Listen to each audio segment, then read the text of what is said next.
தேடாத நாளில்லையே.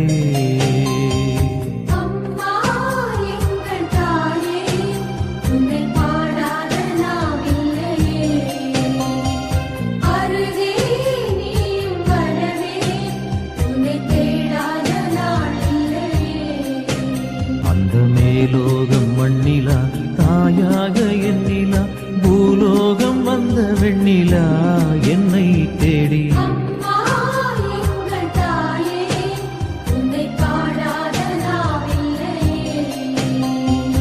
அருகே